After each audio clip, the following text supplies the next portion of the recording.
Football is finally back. It's been so long. This summer has felt like it's forever, even though we've had the Euros. The EFL starts again this weekend. Here's my 1-24 Championship prediction. Just going to really quickly ask you guys to subscribe to the channel, hit the like on the video just before I start it, because I do a lot of football content surrounding teams in the EFL and the Premier League, and I feel like it could add a lot of value. So hit the subscribe button and never miss a video. So I'm going to try and quick fire through them because there's no need for me to explain too long, because at the end of the day you guys are probably going to disagree. So kicking it off with Oxford United, recently promoted from League One. A lot of people are going to be having them as getting relegated. They've got Des Buckingham as manager. He's a relatively unknown quantity even after the half season that he's had in the League One. Key player Josh Murphy has left from last season, although they have signed some decent players including Matt Phillips. Will Volks and Kyoso have signed as well. So they have improved the squad from last season, but Des Buckingham's 4-1-4-1 formation, I'm not sure it's going to equate. So I can see them needing to change up tactically, whether they go to a 4-2-3-1 with Brannigan and Volks at CDM. I'm not too sure, but I feel like with how strong the Championship is this season, there's not going to be much room for error for teams down at the bottom, and I feel like Oxford are going to go down. Next up, a lot of side which a lot of people have got predicted to go down. It's Wayne Rooney's Plymouth Argyle. Wayne Rooney is the key to this. I don't think he's a very good manager at EFL level. I feel like he did decent with Derby back in 2020 or whenever it was. Since then, you know, he plummeted Birmingham down the table last season and got them relegated. He had a better squad with Birmingham as well, and I just don't think he's going to do well at Plymouth. In terms of squad building, they've not had many players. The team's not different, and I feel like second season syndrome is definitely kicking in this season. Plymouth 23rd. And next up, I've got Blackburn going down to complete the relegated trio. I feel like John Eustace is a manager who needs a squad to be adapted for him, and I don't feel like they've changed it around enough. Danny Bath and Andreas Weimann are decent signs for the level, but are they past it? Let's see. They're losing Sammy Schmodic, Sam Gallagher's already gone. They're potentially two of the most important attackers for them last season. Schmodic was the top scorer in the division. So without a player like that, are they going to improve much performance-wise? They could, but I feel like they're going to go down. And then I've got Preston North End just beating the job. I feel like Ryan Lowe is a very capable manager. He's got his footprint all over this Preston squad. They did actually finish 10th last season, so it might come as a bit of a shock. Liam Miller's loan deal has ended alongside Alan Brown leaving, and I feel like there's just so much quality in the league. Teams like QPR and Sheffield Wednesday are going to be so much better this season. I feel like Preston are going to slowly get left behind. They've defied expectation in the past, 5 or so seasons, so they'll probably do it again, but Preston 21st. And then I've got my second promoted team. Derby County, I believe, are going to beat the drop, but narrowly. Paul Warne is a capable manager, but he's never had a full season in the Championship keeping a team up, although it was with Rotherham, who never really seemed to stay up anyway. But they've lost Conor Hourihane from last season, and they have signed quite a few players this season, but I just don't know whether they actually improve the squad much. Caden Jackson seems a decent signing. Jerry Yates is a former Paul Warne player, but they do have key players like Aaron Cashin and Mendes Lang, so I've got them in 20th. And then I've got Cardiff in 19th. They've got Bullough as manager, who I feel is quite underrated in the Championship. It's a fairly direct, pragmatic style of football, but he gets the job done. They've signed a few players like Kanga, Callum Chambers, El Ghazi, which will definitely improve the squad. And I think they could definitely finish higher depending on the players that they've signed.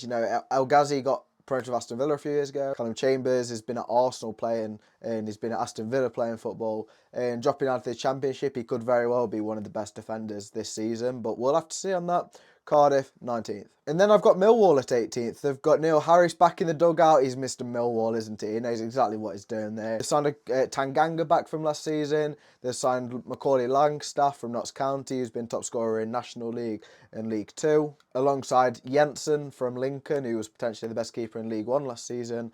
So I feel like decent squad building. It kept them up last season. Improvements on the squad. I can see them staying up again this season in lower mid-table. And then at 17th, I've got Watford. I don't rate Tom Cleverley as a manager. I feel like they're done with their yo-yo phase. I think it's time for them to start cutting costs and sort of maybe doing a bit like what Stoke did, where they just didn't get up with the parachute payment, so they've got to do a lot of rebuilding, a lot of working out becoming a Championship club again. Key player from last season, Kone left, a good centre midfielder. He's gone to Marseille, and they've signed a 34-year-old Moussa Sissoko as a replacement. They've signed Lassa Yurushi as a left back, and he wasn't very good for Sheffield United last season, although that was in the Premier League. But I don't feel like Watford are going to be punching up many trees this season. 17th.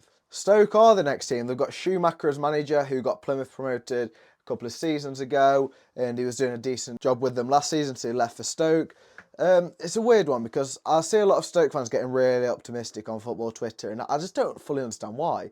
They've got Johansson signed from Rotherham, who's going to be a decent keeper for them. Sam Gallagher signed from Blackburn, who's is a good striker for the level. He's not anything amazing. And I'll be honest, a couple of months ago or a few weeks ago, I made a video saying that Stoke are going to punch up the weight and do well, but they've not quite done what I thought they were going to do in the transfer window. I heard a lot of good rumours, and I feel like it looks like the squad were going to be really good. As it stands, I don't feel like they're going to do much better than they did last season. So I've got them at 16th. And then I've got QPR in 15th, and I feel like this is the lowest that they're going to finish. Marty Cifuentes is a great manager at the division. He performed a really good survival mission with them last season. I thought they were going to go down. A lot of people did on paper.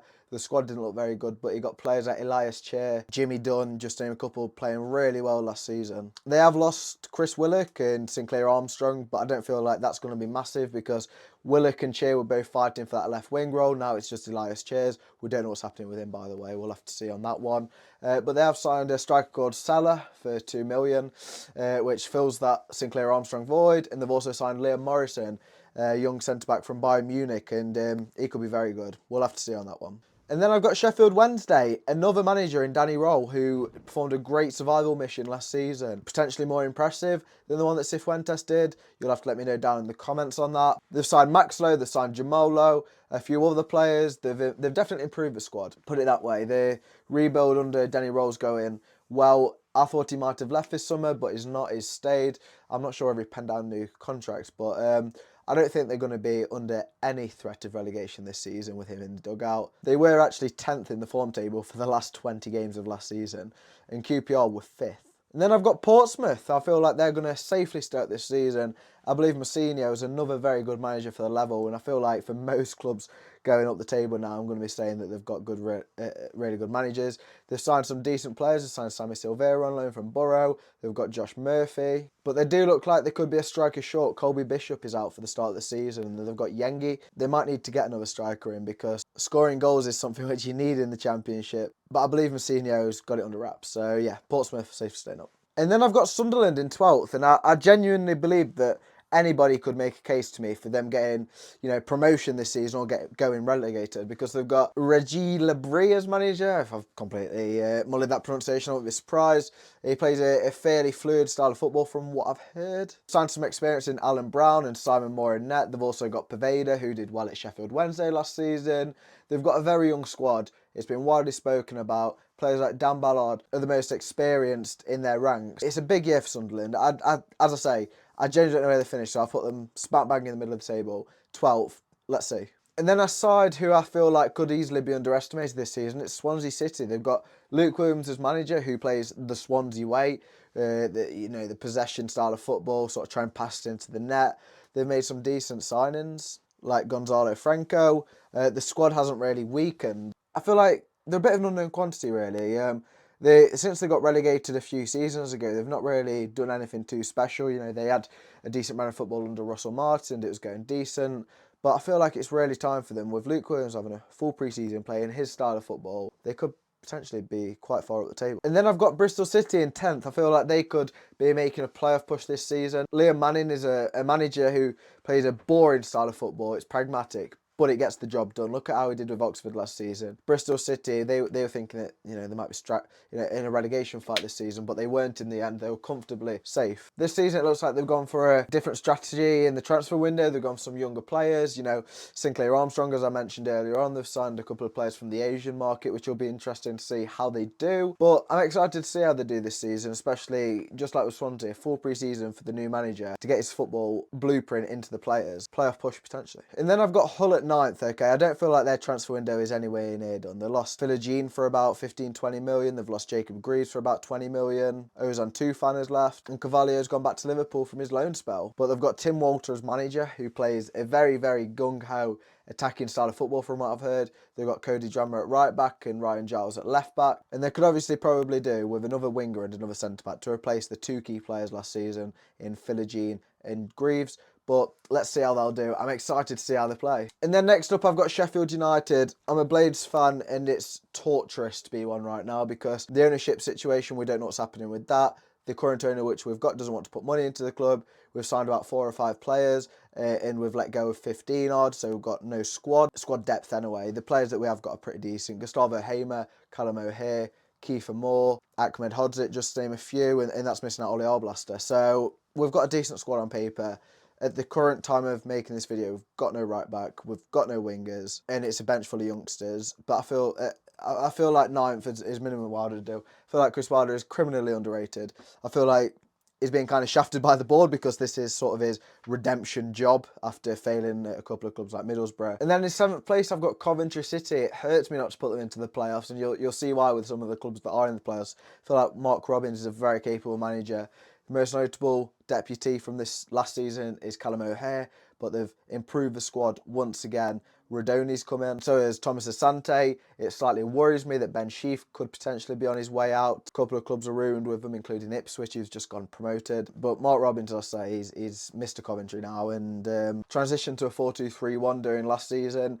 I'm sure a lot of people remember how they dominated Manchester United in that unlucky loss in the FA Cup semi-final. So yeah, Coventry 7th could easily be in the playoffs though. And then I've got Norwich just making the playoffs like last season. They've got Johannes Thorup as manager, playing more of an attacking style football. They've got rid of Stuart Webber, and they've got a new sporting director in who's seen a change in transfer strategy. They've bought Cordoba at centre-back. He's a left-footed Colombian. He looks to be very good for the level. They have got rid of Gabriel Serra, which is quite a big loss really for them. But in midfield, they still have got Kenny McLean, and they've got Nunes, and on the wing, they've got John Rowe and Fashnak. And then up front, they've got Ida and they've got Sargent. So I feel like they're still very capable of doing well in the division, especially with a better style of football from David Wagner's. And the fact is that they got the playoffs last season playing such bad football. And with a good manager this season, I feel like the playoffs is the minimum. And then I've got Middlesbrough in 5th. I feel like they was very unlucky not to get the playoffs last season. It was only because they had such a slow start to the league that they failed. But they've signed Aidan Morris in midfield from the MLS, and he looks to be very good. He looks to be the Carrick mould, carries the ball well, has good passing. I'm looking forward to see how he does. They've signed Bergzorg on the wing, and he looks to be quite a tricky winger, hence why they've let Sammy Silveira go. And there's a reason why they've not signed many players, and there's a reason why they've not had to let many go. The club is clearly on the up. Carrick is a year and a half into his spell at Middlesbrough now, and I feel like with all that experience which he's got, I feel like it's going to come to fruition this season. In 4th, I've got West Brom, and the main reason for this is because of Corberan. I feel like he's the second best manager in the Championship behind Rob Edwards, and the squad which he's got hasn't had much change to it. They've got rid of Cedric Kipre, Yokoshlu's also gone, Thomas Asante's gone, so that's 3 key players. I might have missed out one, but that's the 3 key players that I know of. I think Connor Townsend's left at left back as well, so that's a few key players. They've got Paddy McNair coming in, Devante Cole's coming in on a free from Barnsley, and they've also signed a midfielder called Diakite, which potentially fills Yokoshlu's mould. It's going to be interesting to see how they do, because obviously the squad is weaker, but I just feel like Corberan, he gets the best out of his squad. He managed to get the playoffs with a Huddersfield squad, which went down 2 seasons later. So let's see on that one. 4th place. And then in 3rd, I've got Rob Edwards as Luton. So I've got Luton at 3rd place, and I feel like a lot of people are thinking they're not going to do that good because they've not signed that many players. But do they really need to? They've got a better squad from when they was last in the Championship, with players like Mengi signing last season alongside Chong, Mads Anderson. And Rob Edwards has been at the club now for a significant amount of time. He knows the players better, the players know his tactics better. So I feel like 3rd is going to be the minimum that they finish. I'd be very interested for you guys to make a case for them to finish worse, like I've seen a lot of people doing. And then in 2nd, I've got Leeds United. Daniel Farke's squad has got better this season. Although they lost Archie Gray, they've signed Jayden Bogle alongside Joe Rothwell. They've managed to keep Joe Rodon. And there's rumours that Somerville might be going. There's rumours that Nonto might be going. At the time of recording this video, they have not gone. Obviously, it changes a little bit if they do go, but I still feel like Daniel Farke, when he was with Norwich the 2nd season, is when he got those promoted as champions. I feel like it's going to be the same again this season. I feel like Leeds as a squad is just so good. They've also lost Glenn Kamara, which I didn't mention, but I feel like they're going to be good enough to go up. And then I've got Burnley as champions, okay? Scott Parker's come in, about their 3rd or 4th choice manager to come in this season, but he's got experience in the Championship as a manager, and I know that doesn't mean too much. I know it's often an overrated trait to have experience and know the division, but Parker, with a good squad in the Championship, succeeds. He did it with Bournemouth, he did it with Fulham. Just like Luton, they're a lot stronger than last time when they had Vincent Kompany as manager. Players like Steve, Sander Berger, are all here now. Even if they ended up getting rid of Scott Parker come like November, December, if he was underperforming, I still believe that with how strong that squad is, there's no chance they're not getting promoted in the top 2. So yeah, that's my 1 to 24. Let me know what you think of it down in the comments. I know that a lot of you are going to disagree with a lot of the stuff which I've said. And to be honest, I might look at this in 2 months' time and think, what the hell was I thinking? But yeah, let me know down in the comments where your team's finishing this season. Give me your 1 to 24s. In the description, I'm going to just put 1, 2, 3 down to 24 so you guys can fill it in, put your teams in. Let me know why. Thank you very much for watching. I'm so excited for the season to start again. Until I remember that I'm a Sheffield United fan. Thanks for watching.